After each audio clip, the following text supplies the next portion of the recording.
Welcome to the Half-Blood Report. Here we discuss Percy Jackson news, interviews, and all things Raritan. I'm Samuel, your co-host. And I'm Diego, your other co-host. And later on the podcast, we're going to be making our final predictions on Aru Shah and the City of Gold, which comes out tomorrow. But first, let's jump into the Demigod news. So first up, we got a bunch of Aru Shah promotional material. Last time we mentioned, or not, the last two times we mentioned the sneak peek we got of the first two chapters, and also there was the 4 things we know about Aru Shah's new quote-unquote sister. Now we have Aru Shah and the City of Gold meet Kubera, which is a god we made predictions on previously, and I think some of those are actually right just from this promotional material. Yeah, so score! They released actually multiple videos on Instagram, IGTV of Rosh reading chapters of Aru Shah in the museum that inspired Aru Shah's home. And then they released a video of Roshini going behind the scenes of that museum and explaining some of the myths and some of the paintings.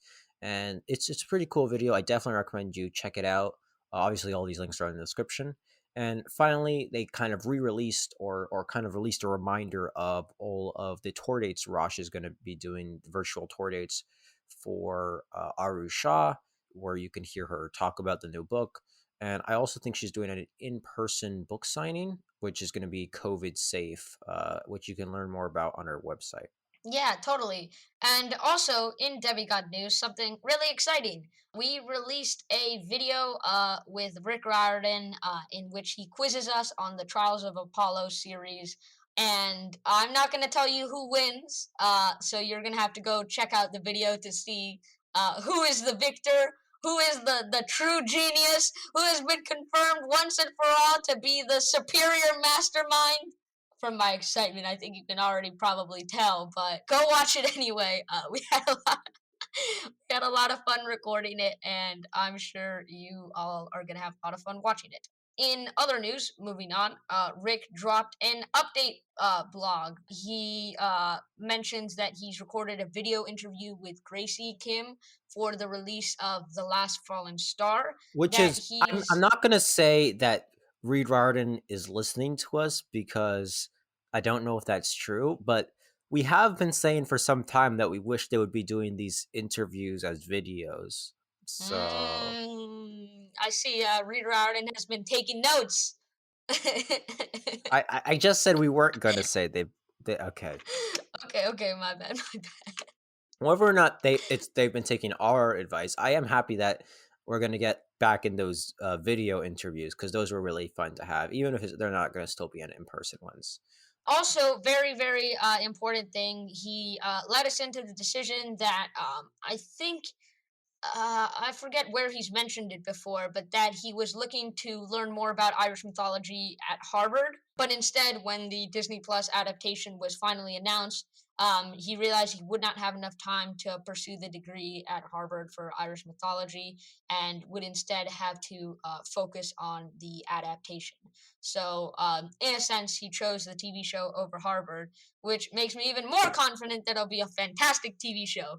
But I don't know if I would have made the same choice. I mean, well, that's really like how the greats do it. You know, Matt Damon was in Harvard. He left to do Good Will Hunting. So, I mean, Yeah, Rick is just that good. Rick's following the path.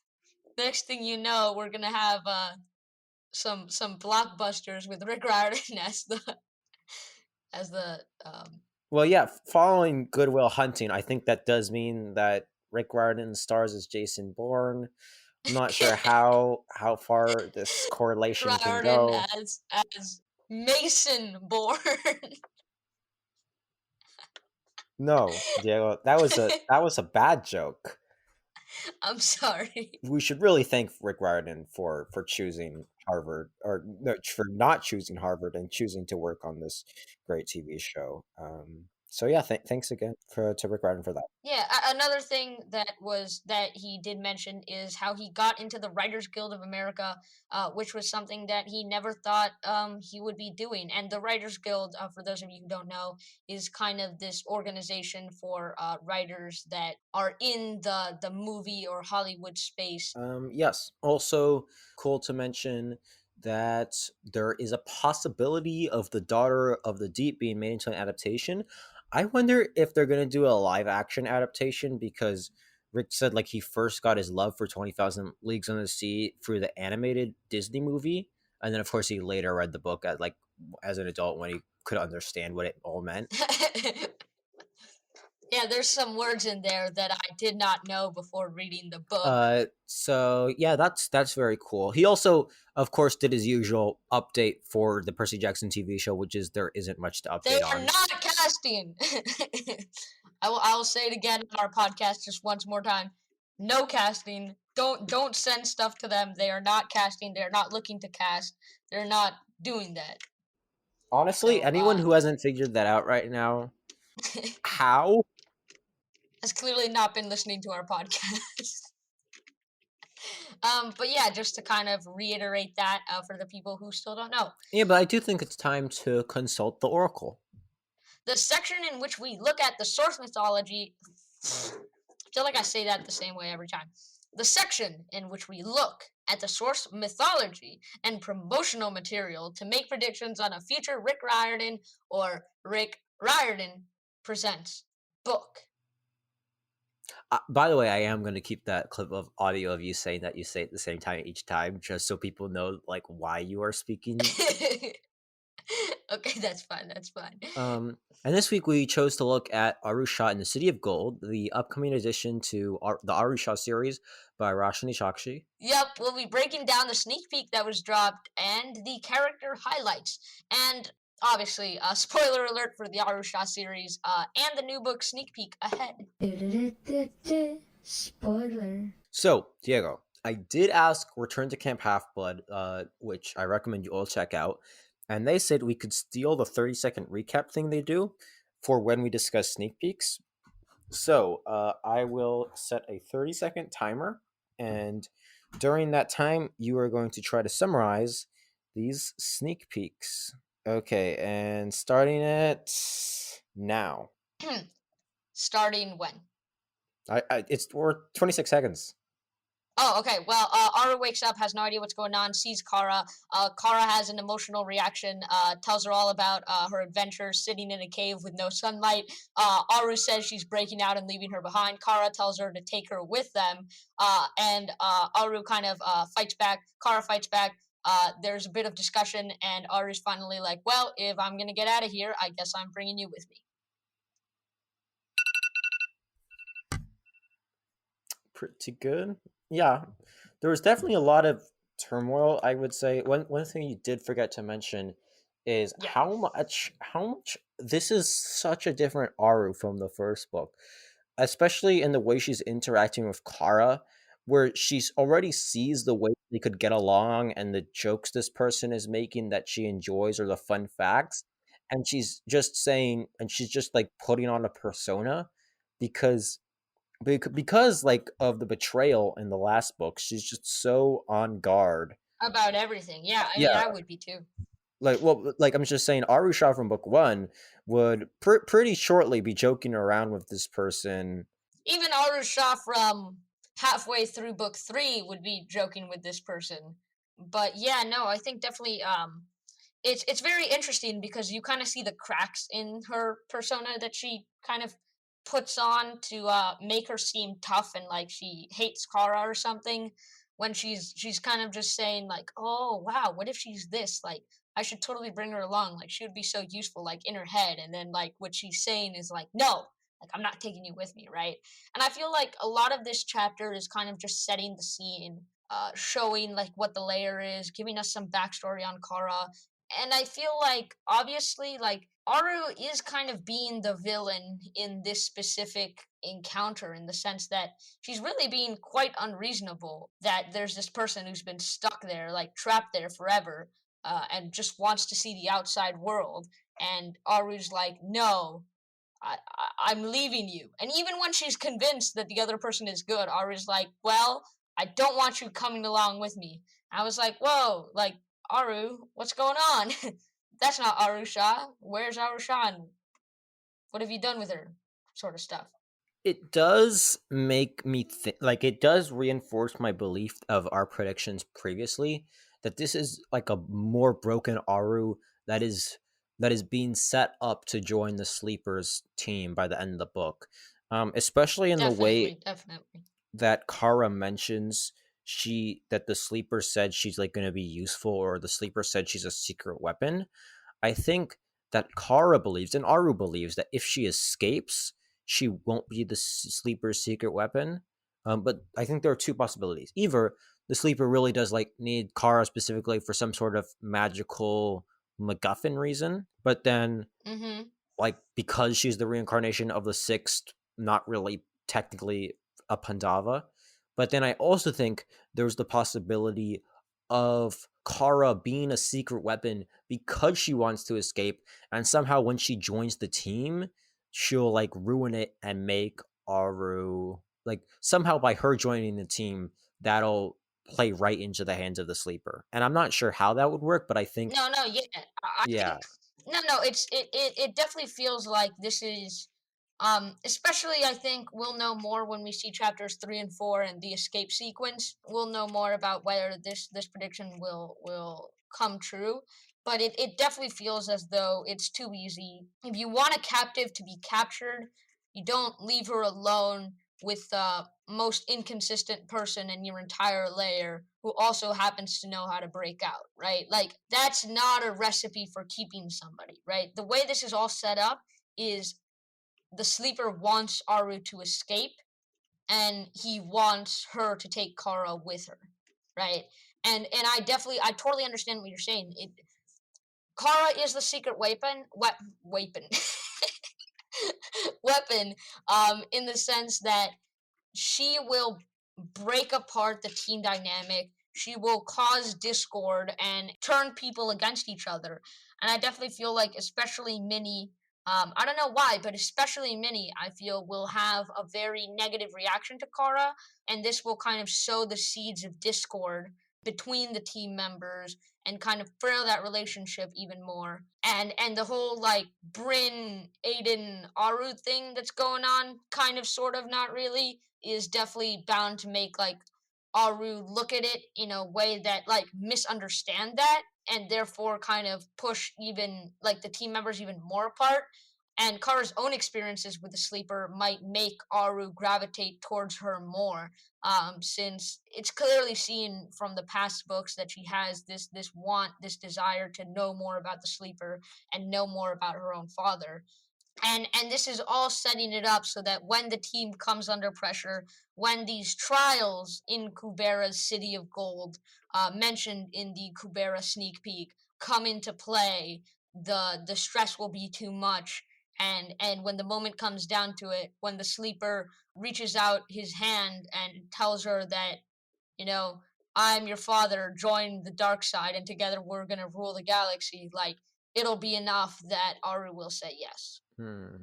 And if she doesn't say yes, she will at least kind of be incapacitated for the fight, dooming her own team to defeat. Yeah, yeah, I agree with pretty much all that. I'm not entirely sure that like Kara being part of the team is the secret weapon. Like, it's not that. Even though I think she will cause discourse in the group, I don't know if that's what the Sleeper is talking about when No, he says secret weapon. I don't think that's what the Sleeper means by secret weapon. It could also just be like somehow he'll be able to like track the group with Kara's with them or something like that. No, no, it's definitely going to be something more magical, just because that's kind of how the Aru Shah series has been in the past. And from like previous just like textual evidence and analyzing the books as a whole, most likely it'll play out that way.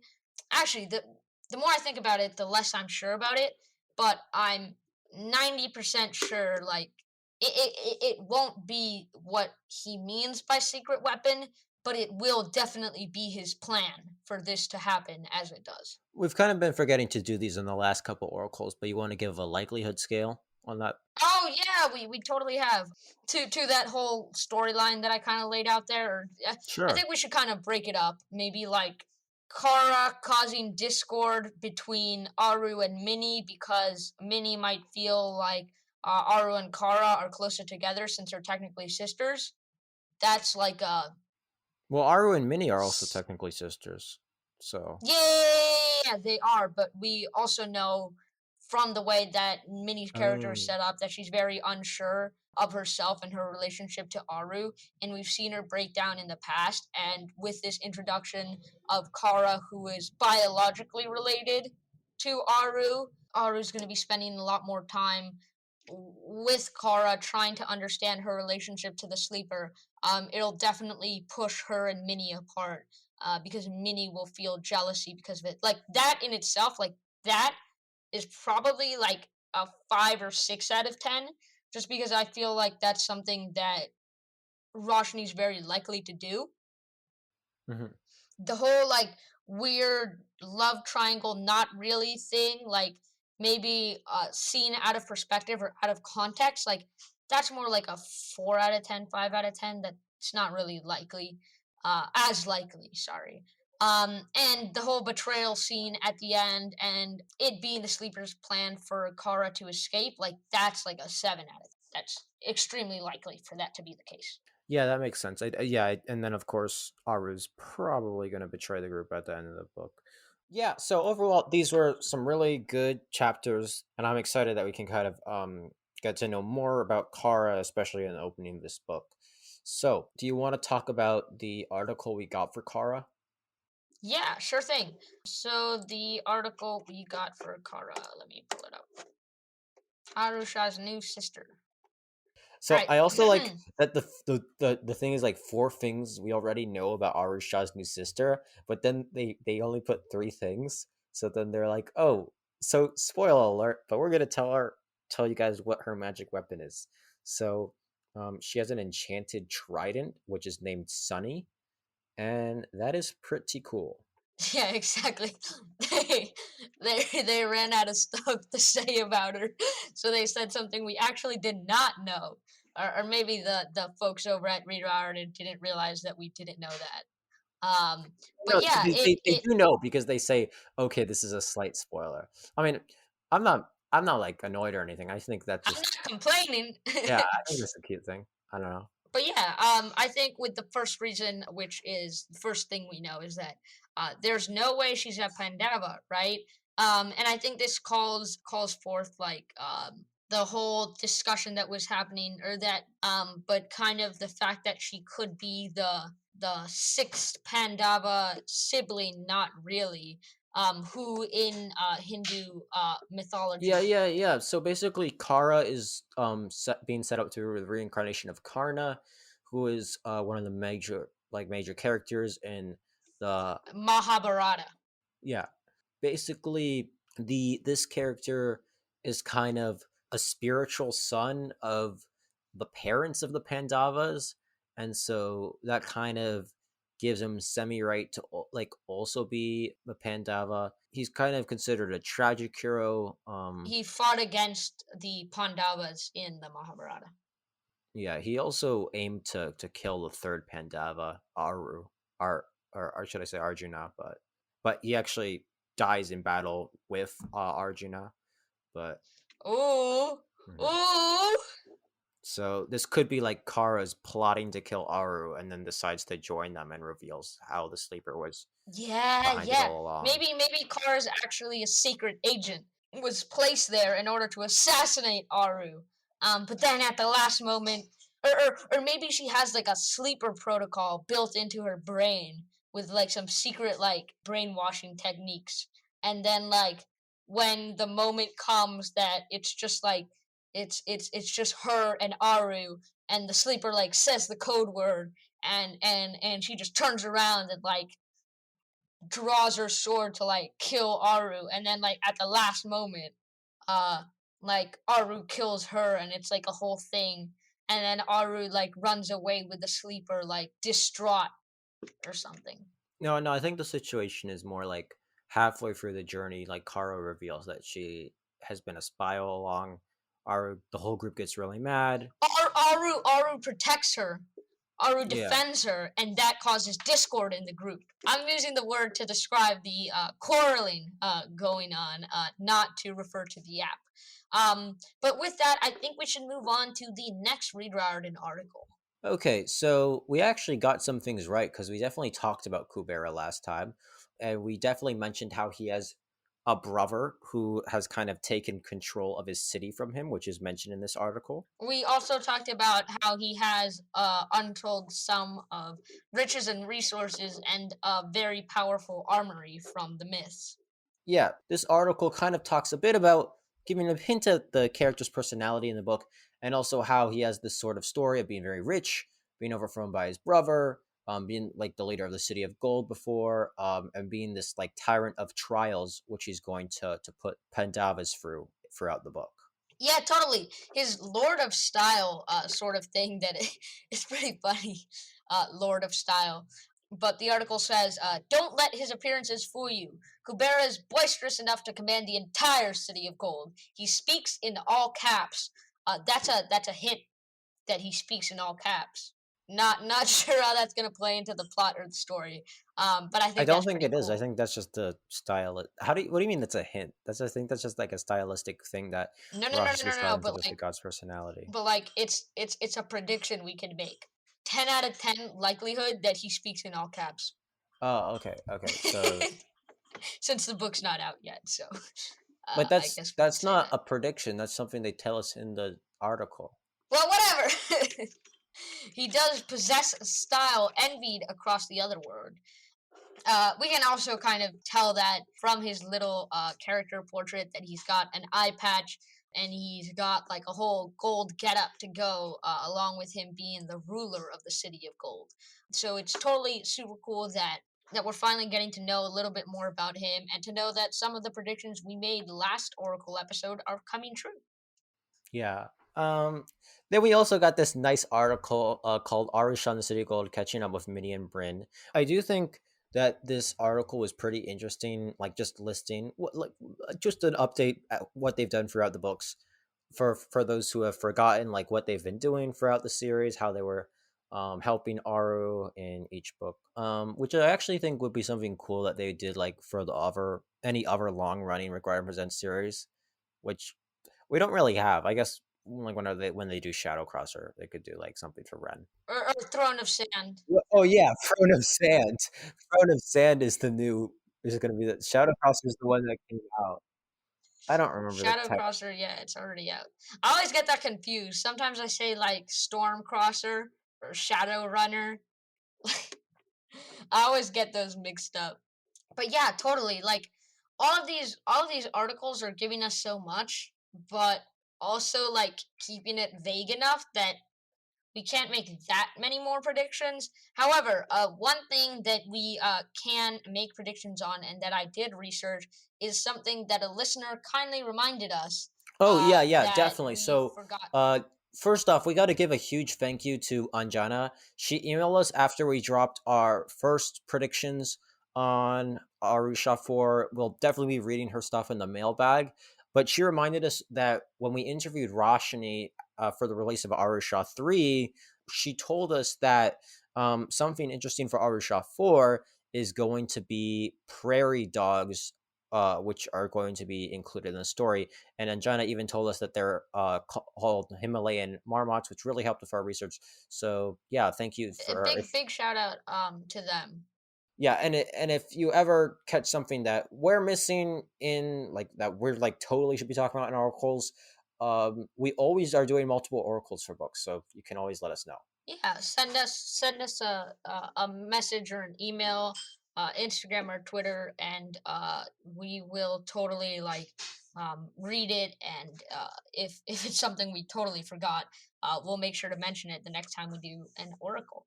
But yeah, Especially this if it's comes something from. that was a breaking news on our own podcast we forgot to talk about. Yeah, exactly.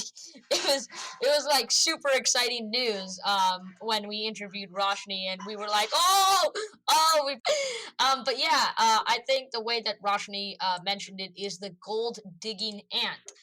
So the gold digging ant comes from histories by Herodotus, very very famous manuscript from the writer, book from the writer, um, series. It's like a series of books from the ancient writer, and it kind of talks about these fox-sized furry ants that dig underground and come up covered in gold dust. So a French ethnologist, Michael Payssel, totally saying that wrong, says that the Himalayan marmot is what this kind of thing is based on, and that these furry ants were actually the Himalayan marmots, and that the region in which they lived during that time period was indeed covered in gold dust and had gold dust in it, so that when the marmots who live underground bury down, they come up covered in gold. So this is most likely going to come into play in the book for when they're discovering the city of gold, in which they might be like coming out of some sort of portal into a desert, and they're confused as to where the city of gold is, and they find this Himalayan marmot covered in gold dust and look to dig down, maybe fall in some sort of quicksand and get sucked into the city of gold. Yeah, I would agree with that. I personally don't have any theories exactly how these dogs will come into play, but the book is called The City of Gold. They are going to Lanka, the City of Gold.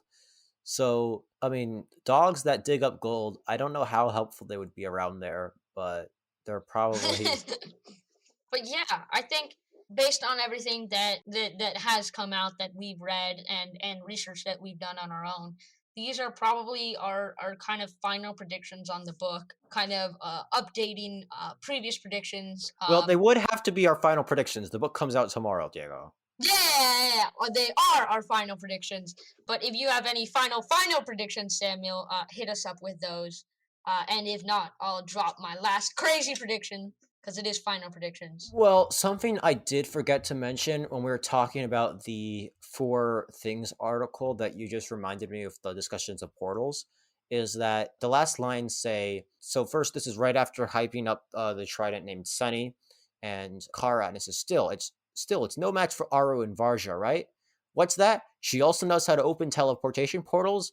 We might have a problem here. Dot dot dot. So this might be Reed Riordan stirring up like a feud in the fandom, like for just for fun about like who is more powerful, Aru or Kara, or which they have been known to do as just like a little bit of fun. But or this could also be implying or like hinting at a potential plot line in the book that Aru kind of feels that Kara is more powerful than her, which might like imply almost that she's jealous that the sleeper saved Kara in a way instead of her, even though she hates the sleeper.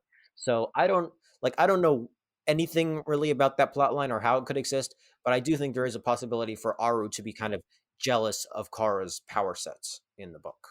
Yeah, totally.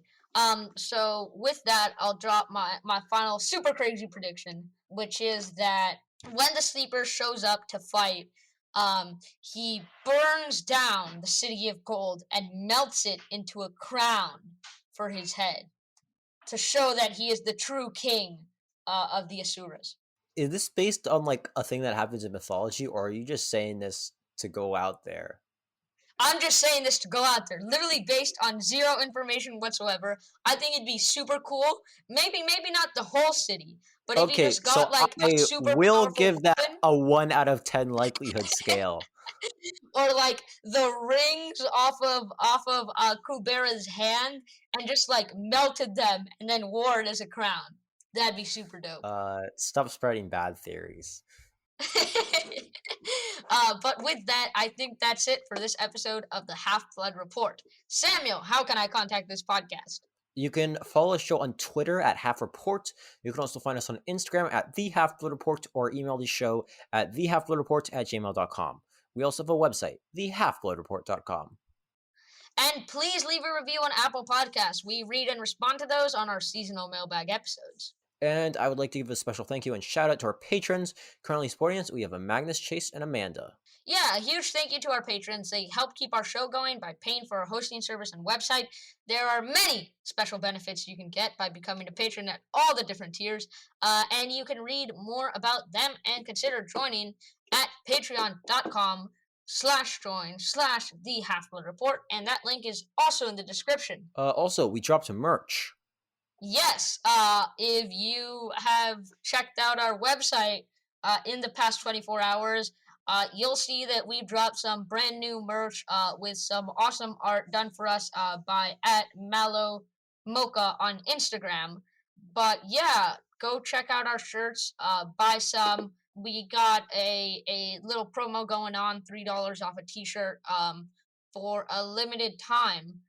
So definitely, if you're interested in supporting, Do you want to tell people what the promo is? yeah. The promo code is outro, and it's $3 off a purchase of a t-shirt or hoodie. We have kid sizes, we have adult sizes, and if you're interested in supporting the podcast or picking up some cool merch, make sure to go buy a shirt. Yeah, that's pretty much all we have to say. Oh yeah, pre-order Aru. Don't pre-order it because the book comes out tomorrow. But order if you haven't already. Aru Shah book 4. We're going to be talking about it. There's links in the description. And thanks to all of you for listening. We really, really appreciate it. Yeah, that said, it's time for credits. Our theme music is actually by me. I do our editing. My co-host here is Diego, and I'm Samuel. This is the Half Blood Report podcast, the only HBR that matters. Survive till next week.